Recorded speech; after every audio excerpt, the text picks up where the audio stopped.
captain since last week's game, and just your personal pride in that performance, given the number of changes and the fact that a lot of those players hadn't played for quite some time, just what it said to you about the strength and the depth of this group and the attitude of your teammates. Thank you, man. I think you said it there. The depth is one of the. I think when we first started in 2018, and that's one of the points that we wanted to. What Coach Rassi and the management team said, winning and transformation, and then squad depth were the three things that we wanted to achieve. And seeing that happening and seeing guys getting opportunities, and not just getting an opportunity to get an opportunity, they work hard during the week. We challenge each other, as much as we all playing for South Africa, but we're competing in a healthy competition as well as each other's players. And to see the guys come on and, put on a performance like that against a strong Argentinian team, that does, make sure that we are slowly getting to where we want to be. But yeah, like you said, there's a lot of stuff we still want to get right, but I'm so happy to see guys getting opportunities and taking them. And more steps on that journey for two players in particular tomorrow. First start for Marvin Orrie, and also a potential test debut for Nicolas Janssen van Rensburg. If you could just tell us how they're going and their approach to tomorrow's game amidst their personal excitement. Yeah, they're very excited. I've played against Marvin since for a long time now, when he was playing for the Lions, and now he's at obviously Western Province. And it's been there. He's been consistent, playing in top level, and he's been in the squad, and then out of the squad, and and now he's getting opportunity, and I'm really happy for him, that he didn't give up or he didn't stop. He kept on pushing, and now he's getting his opportunity this weekend. Really excited for him, and he went to school with Evan. He was excited to maybe get a chance to play with Evan, but hopefully that will happen in the future. And also Nicolas, I've never played against Nicolas, but seeing the hard work that he's been putting in, it's really tough to work as hard as you can, and then you don't get the opportunity. But that's one of the things that we build our team around, is making sure, are you the guy that's gonna be lifting the others, even though you're not getting opportunity. It does get tough, we all know some guys. If you need a day to get over it, you go get over it, you come back, and then but when the opportunity comes, and then you want to take it with both hands. So I'm looking forward for both of them, and they've worked really hard, and so I hope it's a good one for them tomorrow. And Sia, you said recently that the circumstances that you're operating in has made you appreciate what you do have and not focus on what you don't. There's obviously, as we speak, there's still uncertainty around the Rugby Championship. I mean, has that just focused your attention as a team, specifically one day at a time, and just the game tomorrow? Yeah, that's it for us. That's all we can do. We can't, like I always say, we can't control everything, and there's something that we can't control, and that's what the decision is going to be. But tomorrow is happening. Tomorrow is happening, and we are really excited and looking forward to that. And that's the most important thing right now. I think as Argentina will probably say the same thing, that what happens, but tomorrow we know it's guaranteed and it's happening. So I'm looking forward to that. Thanks. Yeah, Stocko, just one question for you. Jacques said last week when he made the 6 changes, it was very clear, this is no disrespect to Argentina, and the performance of your team was outstanding. But do you think that they maybe underestimated that Springbok team last week? And do you expect a much better prepared and committed Argentina team this time? Yeah, Matt, you can never underestimate the power of the Argentinian side. We know they're very physical side. We know they're very passionate about their jersey, and they've got good players. So I can only speak on our behalf, where our players were switched on for the game. They knew the challenges that they're going to have to face in the game. They knew what we wanted to achieve. We had a good plan. And to be honest with you, the plan was to respect Argentina.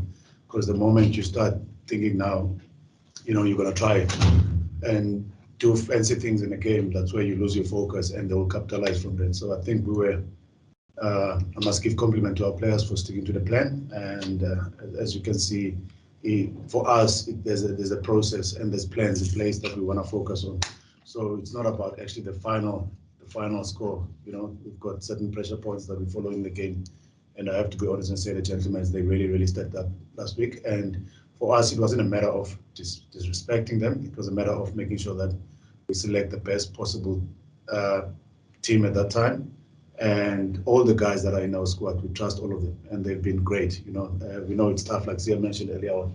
It's tough to work hard week in, week out, where you don't get game time. So we had to make sure that, okay, when there's an opportunity to give other guys opportunity time, some game time, that's actually what we did last week. So, and I was happy to see the results, you know, and the guys, I have to compliment them. They did well last week, yeah. Thank you very much. Thank you, Matthew. Matthew of our own broadcaster, Super Sport. Now we proceed, and we say good afternoon to Leighton Koopman of Rapport. Leighton. Hi, Rayan. Thank you very much. Afternoon, guys. Hope you guys are well. Just for you and Sia, maybe coming home after the first full week here, sometimes you'll have all the support around you from the hotel towards the stadium. You'll have people in the stadium. After being here how have you guys adapted to the quietness? Well, certainly it definitely feels a bit quiet around here in PE. And then also, how has the motivation been internally? What have you guys kept yourself busy with, staying motivated for this final game of this weekend? Yeah, Leighton, I think from my side, we really feel the buzz. We really feel the support. If you talk about social networks and how people are so positive and the support they give to our team and to our boys. And also when we drive with the bus to the stadium and the people are waiting outside sometimes when we go to training sessions, you know, we really feel the buzz. We feel the support and we really appreciate it as a Springbok team. And I have to be honest and say, sometimes I even get, is it a wonderful goosebumps. I get goosebumps, man, when we drive towards the stadium and you see the people rooting they're in their cars and they're appreciating, you know, what we are doing for the country. So we really understand it's tough times, you know, but once again, that puts a smile on our faces when we see people really appreciating what we are doing for our country. And yeah, we feel the buzz, we feel the love, we feel the vibe, and we want to say to South African people, they must keep positive spirit and keep supporting the team. We'll do everything in our powers to make sure that we keep them proud. Yes, sorry, Sia, just for you, yeah, keeping that buzz internally in the team as well. How have you kept your spirits up? It's just been rugby. You know, our days are full. We prepare. You know, we start early in the morning with COVID testing, very early COVID testing, and then we have breakfast. And then we have meetings, you know, preparing for the game. We have meetings, we have, you know, a couple of different meetings in the day. I think we spend more time in meetings than actually on the field, you know, and then there's gym and there's recovery. By the time, you know, you get to the end of the day, it's in the evening already. So it's probably like dinner time and you're chilling and then you catch up with your family if they're here, or we call them on our phones. And yeah, that's basically what we do. And there's like guys with PlayStations that play with each other, you know, against each other, and sometimes they play like I see Scaras plays with some of the guys here online. So that there's still those kind of things. Technology has played a big part in helping guys, but I think we missed a whole year of rugby.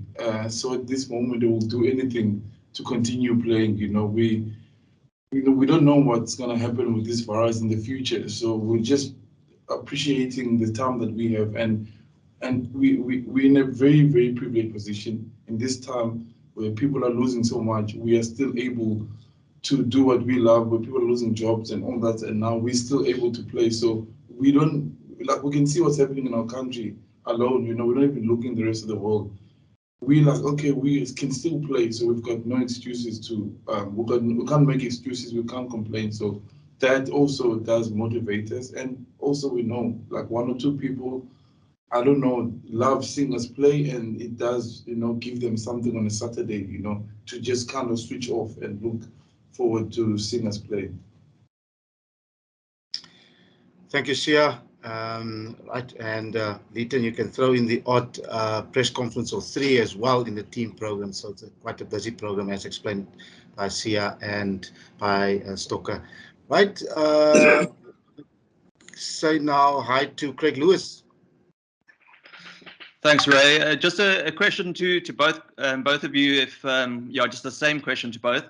I mean, obviously you've mentioned the focus being on tomorrow only, but with the rest of the rugby champs a little bit up in the air, do you guys have a preference? Would you be keen to stay in South Africa and complete the competition here? Obviously, SA Rugby made an announcement around that.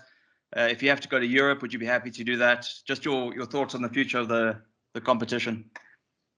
Yeah, I think from my side, Craig, to be honest with you, we're just grateful to get an opportunity to be able to play. After, like Sia mentioned earlier on, after missing out last year where we didn't even play as a team, any opportunity now we get as a team, we really appreciate it. And honest with you, yes, it would be nice to play in South Africa. We'd love to, but once again, we are game for anything. So if we have to travel to the UK or travel to Australia, we'll be up for that challenge. I think our main focus is just to make sure that as a team, keep improving. We keep ticking the boxes, and I have to be honest and say I would love to play in South Africa, but once again, just have to wait and see what's gonna the calls from the top, but we'll be ready for it. Whatever decision is taken, we're gonna work on it 100% and make sure that we focus on getting the results. Before Sia answer, Craig, your mic is open, so we can hear all your typings. Oh, sorry, Ray. Right. No worries, no worries. Right. Do you want Sia to answer, or can we move on? Sia can answer. No, man, but what Coach said, I mean, we're here. We would love to stay here and play, but like Coach said, and we'll play anyway. But there's 2 teams here already, so yeah. Fantastic. Thank you, Captain. Liam, good afternoon.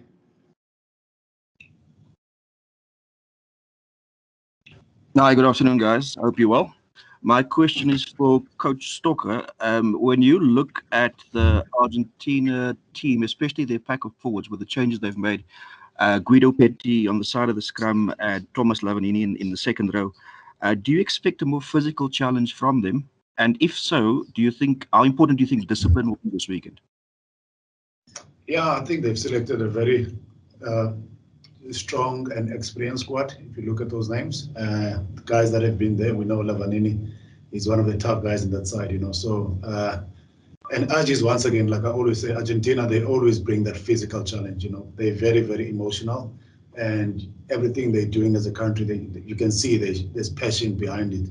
So once again, for us as a team, also it's one of our focus points where if we have to stand a chance to win the game against them, physically we need to pitch up. And you've mentioned a vital point when you talk about discipline. I think we know it's going to be a physical game, but I think the team that's going to be more disciplined in how they execute the physical side of the game will probably have a good chance to win the game. But once again, that is something that we also enjoy, That's something that we also enjoy. So if you look at the balance that we've got in our squad also, we've got players that can really, really, really finish well. If you look at the likes of Makazole, Chesley Kobe on the wider channels, and we've got some good physical players also.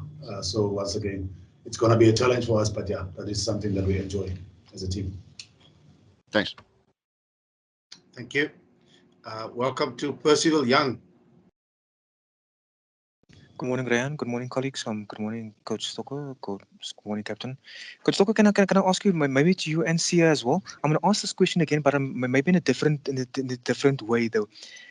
SA Rugby managed to host a very successful British and Irish Lions tour. You guys managed to win that series. We've got ample stadia here in our country, beautiful stadium. We've got the FNB Stadium. We've got the Ellis Park Stadium. Do you think our country is ready to host countries like the All Blacks, the Wallabies, or maybe Argentina for a possible rugby championship here on our shores? Because I'm sure we could host it and host it very successfully, though. Yeah, Percy, we are living in a very beautiful country with all the challenges that we are facing, but I will never exchange anything to our country. I enjoy South Africa. I love South Africa, and the diversity and the differences that we've got that makes us a stronger nation together when we work together. So once again, if you look at the facilities that we've got in our country, you've mentioned F&B, you've mentioned Ellis Park, you've mentioned probably Loftus around Gauteng region. So those are very, very good stadiums to host any kind of event. So we've hosted before 1995 World Cup, we've hosted big events before, and then also to see the success of the British and Irish Lions tour, where all the games were played in Cape Town, and hopefully those guys, they also enjoyed their hospitality because they stayed in Arabella. They stay in the nice golf course. But once again, I think we've got everything that we need to host any big event. And our facilities, they're great. It's a pity that our supporters can't really come and enjoy the games in the stadiums. But once again, we are living in a challenging time, the pandemic. So it will be great. It will be great if they decide to come to South Africa. We will really, really welcome them. And once again, the people of this country, they really, really enjoy the game. They're really supportive towards all the teams. And even Argentina now, they're staying down the road in a very, very nice hotel in the beachfront. So they're enjoying the hospitality also. So yeah, I think we've got what it takes. And if it comes to South Africa, I don't doubt at all that those teams will also enjoy it. Thank you, Coach Stocker. Lloyd Bernard, you're up next. Thanks, Rayon. Afternoon, everyone. My question's for Sia, and I just wanted to talk about the tournament itself, Sia, and winning it. I mean, obviously, World Cup 2019, massive priority. Winning the Lions Series, massive priority. You're number one in the world. How important is it to win the Rugby Championship again, especially given the difficulties of scheduling and everything? And then just in relation to the legacy of this team, I mean, are there conversations had around the fact that this potentially with the Rugby Championship win could be considered one of the most dominant BOK teams of all time?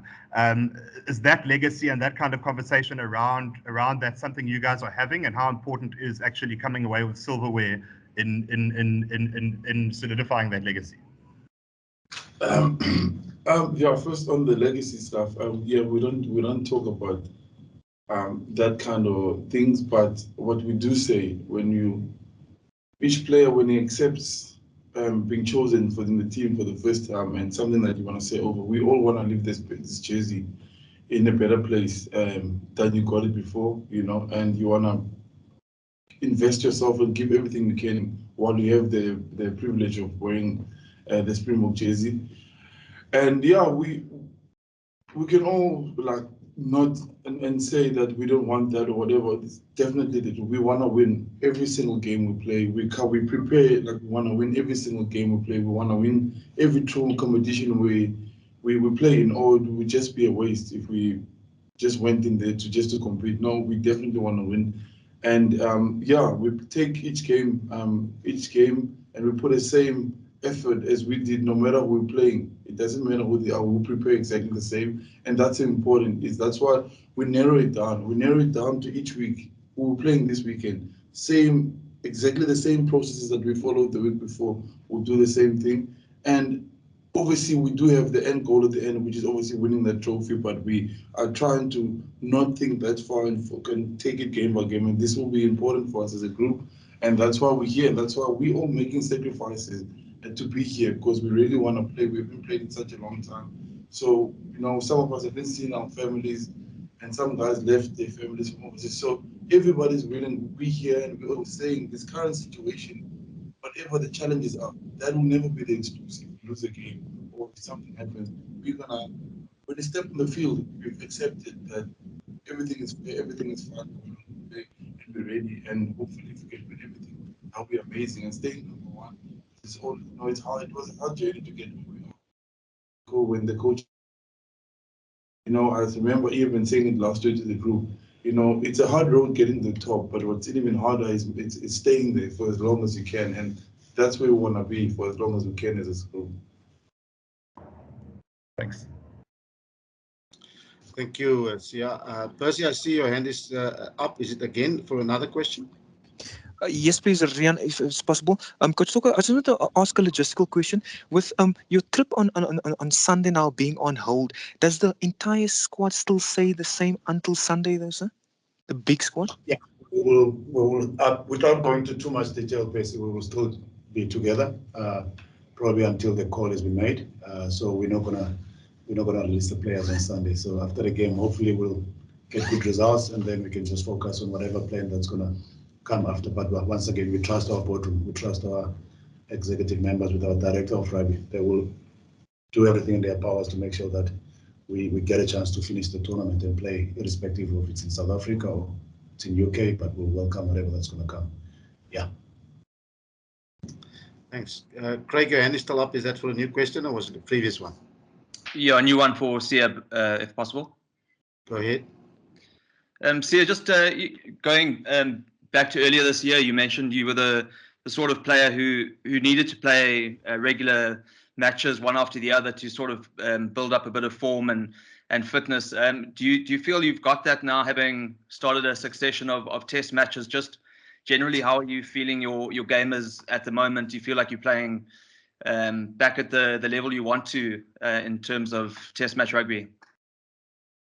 Yes, I'm really happy with the amount of game time that I've been able to get, and I'm getting there. I'm getting there. I can always improve. I had some couple of games that I've I walked over them I'm proud of that performance. But every week is a different challenge, and the bigger our whole thing here is consistency, and me playing more. I'm hoping that I'm building on that. But yeah, I'm really happy with the amount of game time and some of the games that I've played, and I just want to get better. And this week is going to be a big challenge, or tomorrow is going to be a very big challenge, and I'm looking forward to that. And that's the important thing, is to make sure that every week you're just improving and getting better. So I'm looking forward to tomorrow, and yeah, I'm grateful for the game time. So thank you, coach. I'm sorry. Right. I see Liam, you're still up. Just want to hear from our Xhosa speaking media contingent. I don't see any of your hands up for questions.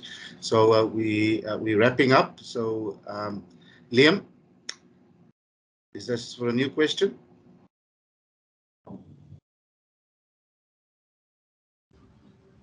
Sorry, I don't have one.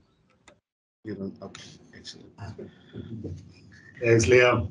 Thank you. What? Not even a closer one, Liam.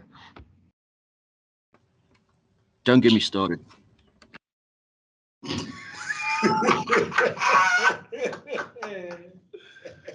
Oh, yeah, don't force it, man. Okay, right. We will wrap up. Thank you very much, Sia. Thank you. Thank you, Springbok Captain Sia Kolisi and Assistant Coach Mzwandile Stick. That then is our captain's press conference here from the Eastern Cape for tomorrow's test against Argentina at the Nelson Mandela Bay Stadium, and we'll engage with the media after the match, post-match press conference afterwards. Thank you. Stay safe. Thank you, everyone. Thank you, everyone.